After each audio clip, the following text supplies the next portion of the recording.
खुद का काम खुद ही को साजे। नंदिनी को अभी ही एक बेटी हुई थी, लेकिन बच्चा होने के बाद भी नंदिनी को उसके ससुराल में जरा भी आराम नहीं मिलता। ऐसे ही एक दिन नंदिनी अपनी बेटी को संभाल रही थी, तभी उसकी सास कुंती उसे आवाज लगाती है। बहू, ए बहू, कहाँ रह गई? आज मुझे सुबह की चाय मिलेगी या नहीं मिलेगी? अपनी सास की आवाज सुनकर नंदिनी तुरंत किचन में जाती है और अपनी सास को चाय देने लगती है। जैसे ही सास को चाय देती है तो नंदिनी का पति राघव नंदिनी को आवाज लगाता है। नंदिनी, यहाँ मेरा वॉलेट था, कहाँ गया? वहीं रखा होगा राघव जी, एक बार आप देख लीजिए ना, वहीं होगा ड्रॉअर में। अरे नहीं है यहाँ पर, ढूंढ के दो ना मुझे। बेचारी नंदिनी अब राघव के पास जाती है और ड्रॉअर में से उसका वॉलेट निकाल कर देती है। ये रहा आपका वॉलेट, सही से तो देख लेते। अरे यार, जल्दी में था इसलिए ध्यान नहीं दिया। अच्छा, इन सबको छोड़ो और जल्दी से मोहित को तैयार करो, उससे मैं स्कूल छोड़कर अपने ऑफिस निकल जाऊंगा। हे भगवान, 8 बजने वाले हैं और ये लड़का अभी तक उठा नहीं।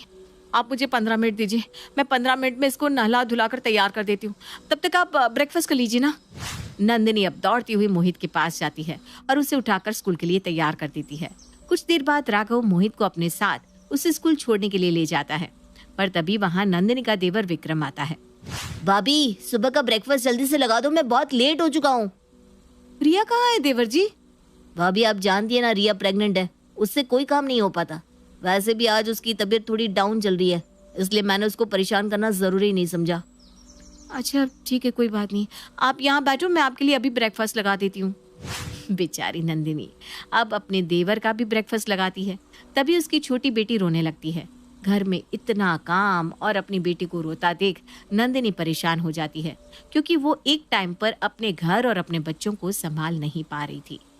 क्योंकि नंदिनी से एक ही समय पर इतना सब नहीं हो पा रहा था, इसलिए दोपहर में नंदिनी अपनी सास के पास जाती है, जहाँ उसकी सास अपनी छोटी बहू के पास बैठकर टीवी देख रही थी। माँ जी, मुझे आपसे कुछ बात करनी थी। हाँ बोल, क्या बात करनी है? माँ जी, मैं घर में अकेली पड़ जाती हूँ और अकेले ना तो मुझसे बच्चे संभाले जा रहे हैं और ना ही घर का काम हो पा रहा है। और अभी तो रिया भी प्रेग्नेंट है, इसलिए वो भी मेरा हाथ नहीं बटा पा रही है। मैं अकेले ये सब मैनेज नहीं कर पा रही हूँ। तो तू कहना क्या चाहती है? तुझे घर के काम नहीं करने? नहीं माँ जी, मैं ऐसा नहीं कह रही हूँ कि मुझे घर के काम नहीं करने। मैं बस ये कह रही हूँ कि मुझसे अकेले सारे काम नहीं हो पा रहे हैं, तो क्यों ना हम घर में एक नौकरानी रख लें। राम राम राम, नौकरानी? ना बाबा ना, मैं नौकरानी से अपने घर में काम तो क्या, उसका एक पैर भी बर्दाश्त नहीं कर सकती। अगर तुझे काम करना है तो कर, अगर नहीं करना तो छोड़ दे, मैं खुद कर लूंगी। नहीं माँ जी, मेरा ये मतलब नहीं था। अभी मेरी बेटी छोटी है, मुझे उसके साथ साथ इस घर को संभालने में काफ़ी दिक्कत हो रही है। मतलब थोड़ा भी आराम ही नहीं मिल पाता मुझे। आराम? अरे आराम क्यों करना? जब तेरी बेटी तेरे पेट में थी तब पूरे 9 महीने आराम किया कि नहीं तूने? अब तेरी देवरानी की बारी है, अब वो पेट से है तो उसको भी तो आराम चाहिए। और तेरा तो बच्चा हो गया, वैसे भी बच्चा होने के बाद काम वाम करते रहना चाहिए ताकि शरीर फैल ना जाए।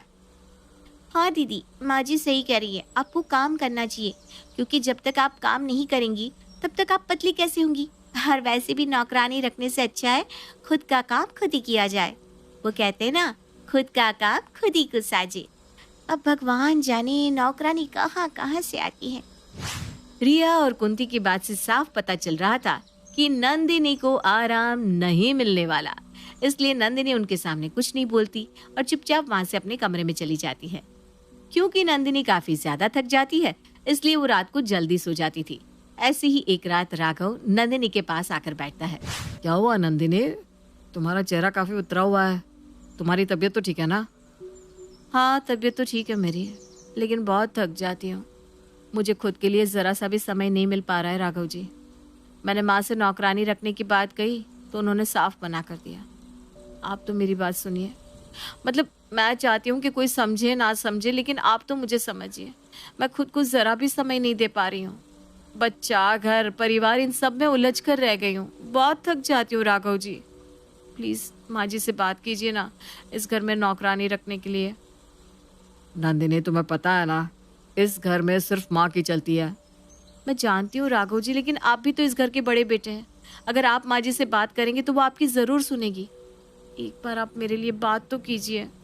नहीं नंदिनी, मैं माँ से बात नहीं कर सकता, क्योंकि तुम जानती हो माँ किसी की नहीं सुनेगी, और इस घर में माँ की ही चलती है। माँ अपने आगे किसी की चलने ही नहीं देती। इसमें मैं तुम्हारी कोई मदद नहीं कर सकता नंदिनी। राघव के मुंह से ऐसी बात सुनकर नंदिनी निराश हो जाती है और चुपचाप सो जाती है। समय यूं ही गुजरता है और गुजरते समय के साथ नंदिनी अपने घर में काफी थक जाती है। घर के काम और बच्चों से परेशान नंदिनी अपनी माँ को फोन करती है और अपनी माँ से सारी बात शेयर करती है। ये जानने के बाद नंदिनी का भाई वरुण गुस्से में नंदिनी से कहता है, तू पागल हो गई है क्या? अभी कुछ महीने पहले तेरी डिलीवरी हुई है और तू आराम करने की जगह इतना काम कर रही है। तू अपनी सास को बोल ला कि घर में एक नौकरानी रख ले। भैया मैंने माँ जी को कहा था, लेकिन उन्होंने मेरी बात ही नहीं सुनी। ठीक है, अगर उन्होंने तेरी बात नहीं सुनी तो अब तू उस घर में एक पल नहीं रहेगी। मैं आ रहा हूँ तुझे लेने के लिए। नंदिनी को आराम चाहिए था, इसलिए वो भी वरुण के खिलाफ नहीं जाती और उसे अपने घर बुला लेती है। वरुण जब घर आता है तो वरुण को देखते ही कुंती कहती है, अरे वरुण बेटा, तुम यहाँ कब आए? कैसे आना हुआ आज तुम्हारा? बस अपनी बहन को देखने आया था, लेकिन अपनी बहन को देखकर ये लग रहा है कि मेरी बहन इस घर की बहू नहीं बल्कि नौकरानी है, नौकरानी। अरे क्या हालत कर दी आप लोगों ने इसकी। अरे बेटा, घर की बहू है तो घर की जिम्मेदारी तो लेनी पड़ेगी ना इसे। और वैसे भी ये इसी का घर है, खुद के घर में काम करने से कोई नौकरानी थोड़ी ना बन जाता है। आंटी जी, आपकी बात बिल्कुल सही है, लेकिन आपको भी तो सोचना चाहिए ना कि मेरी बहन अकेले इतना सारा काम कैसे करेगी। अरे ठीक है, मैं मानता हूँ कि मेरी बहन को इस घर का काम करना है, लेकिन उसकी मदद के लिए आप एक नौकरानी भी तो रख सकती है, जैसे हम लोगों ने एक नौकरानी को रखा हुआ है। तुम लोगों ने नौकरानी रखी है, अच्छी बात है, लेकिन मैं अपने घर में नौकरानी नहीं रखूंगी। अरे पता नहीं कहाँ कहाँ से आते हैं वो लोग, कैसे रहते हैं कैसे नहीं रहते, और वो मेरे घर आकर सीधा मेरे किचन में घुसेगी, मेरे घर के सामानों को हाथ लगाएगी। ना बाबा ना, मेरे बस की नहीं है किसी नौकरानी के हाथ का खाना खाना या उसके हाथों घर की सफाई करवाना। आंटी जी, पर इसमें मेरी बहन को तो रिलैक्स मिलेगा ना, अब थोड़ा उसके बारे में तो सोचिए। तेरी बहन के बारे में सोचा है इसीलिए कह रही हूँ, इस घर में नौकरानी नहीं आएगी। अगर तेरी बहन को कुछ दिन आराम चाहिए तो वो अपने मायके जा सकती है। कुंती की बात सुनकर वरुण अपनी बहन को अपने घर ले जाने लगता है। जाते वक्त कहता है, आंटी जी, मेरी बहन को रेस्ट चाहिए और मेरी बहन को उसके मायके में ही पूरी तरह रेस्ट मिलेगा। पर हाँ, आप भी एक बात कान खोलकर सुन लीजिए, मेरी बहन अब यहाँ तब तक नहीं आएगी जब तक आप लोगों को अपनी गलती का एहसास ना हो जाए। हाँ हाँ, कोई बात नहीं। और जब तुम्हें ये एहसास हो जाए कि तुम्हारी बहन को अपने ससुराल में होना चाहिए तो तुम खुद उसे यहाँ छोड़ जाना, ठीक है? मेरी बहन अब इस घर में तब तक नहीं आएगी जब तक इस घर को उसकी कदर ना हो जाए। इतना बोलकर वरुण अपनी बहन को वहां से अपने घर ले जाता है। वहीं कुछ ही दिनों में रिया की भी डिलीवरी हो जाती है। डिलीवरी होने के बाद रिया भी अब घर में अकेली पड़ चुकी थी। वो अपनी न्यूबॉर्न बेबी के साथ टाइम स्पेंड कर रही थी, तभी विक्रम रिया के पास आता है। रिया, तुम अब तक अपने बेटे के साथ ही खेल रही हो। मुझे लेट हो रहा है यार, मैंने तुम्हें कहा था ना मेरी फाइल ढूंढ दो। विक्रम, तुम्हारी फाइल ऑलरेडी मैंने ढूंढ कर रखी है। तुम अपनी नजरें इधर उधर करोगे तभी तो तुम्हें कुछ दिखेगा ना। और ये क्या बोल रहे हो, अपने बेटे? मतलब ये तुम्हारा बेटा नहीं है क्या? अरे यार, तुमसे तो बहस करना ही बेकार है। बताओ फाइल कहाँ है, मुझे जाना है। अलमारी खोलोगी तो तुम्हें फाइल दिख जाएगी। रिया की बात सुनकर विक्रम गुस्से में अलमारी खोलता है और वहां से फाइल लेकर चला जाता है। कुछ देर बाद कुंती रिया के पास आती है और कहती है, बहू तो पैर होने को आ रही है, आज मुझे खाना मिलेगा कि नहीं? माँ जी, अभी तो 12 बज रहे हैं, आपने अभी ही तो ब्रेकफास्ट किया था ना। अरे ब्रेकफास्ट किया था तो इंसान हूँ, भूख लग जाती है। और वैसे भी 12 क्या तुझे कम नजर आ रहे हैं? छोड़ अपने बेटे को, इसे मैं संभाल लूंगी, तू जाकर खाना बना ले। कुंती की बात सुनकर रिया उसे कुछ नहीं बोल पाती और वहां से गुस्से में चली जाती है। रिया अपनी सास के लिए खाना बना रही थी, तभी राघव रिया के पास आता है और कहता है, रिया, आज मेरे सर में बहुत दर्द हो रहा है, एक कप कड़क चाय बना दो। मैं अपने कमरे में आराम कर रहा हूँ, तुम चाय लेकर वहीं आ जाना। ठीक है भैया, आप जाइए, मैं अभी लाती हूँ। राघव वहां से चला जाता है और उसी समय रिया का बेटा रोने लगता है। अपने बेटे को रोता सुन रिया सब कुछ छोड़कर बेटे के पास जाती है और उसे चुप करवाने लगती है। पर तभी वहां कुंती गुस्से में बौखलाती हुई आती है। मैंने तुझे कहा था ना कि खाने के लिए लेकर आ, लेकिन नहीं, तुझे तो मेरी बात सुनाई नहीं देती। अरे जब मैंने कहा कि मैं मेरे पोते को संभाल रही हूँ, फिर भी तुझे मेरी बात पर विश्वास नहीं हो रहा। माँ जी, मैं आपके लिए खाना ही बनाने गई थी और मैं आपके लिए खाना बना रही थी, लेकिन तभी जेठ जी आ गए। उन्होंने मुझे चाय के लिए कहा क्योंकि उनके सर में दर्द हो रहा था।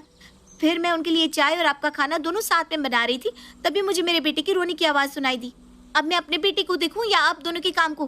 मैं तो बहुत परेशान हो चुकी हूँ।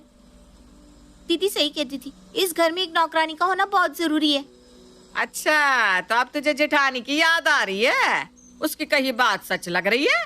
और जब मैं उसको डांटती थी तब तो बड़े मजे ले लेकर बोलती थी, खुद का काम खुद ही को साजे। हाँ, मैं बोलती थी, लेकिन मुझे ये एहसास नहीं था ना कि अकेले कितना भारी पड़ जाता है। अरे मुझे पता होता तो शायद मैं उनका ही सपोर्ट करती। और दीदी का कहना गलत नहीं है, वो सही कह रही थी। इस घर में एक नौकरानी का होना बहुत जरूरी है। कम से कम वो इस घर के कामों में हाथ तो बटा दी थी। रिया गुस्से में अपने बेटे को गोद में लेती है और किचन में चली जाती है। कुछ देर बाद वो अपनी सास को खाना भी देती है और अपने जेठ को चाय भी। रिया गुस्से में मुंह फुलाकर अपने कमरे में बैठी होती है। शाम को जब विक्रम आता है तो रिया विक्रम से कहती है, विक्रम, इस घर में एक नौकरानी का होना बहुत जरूरी है।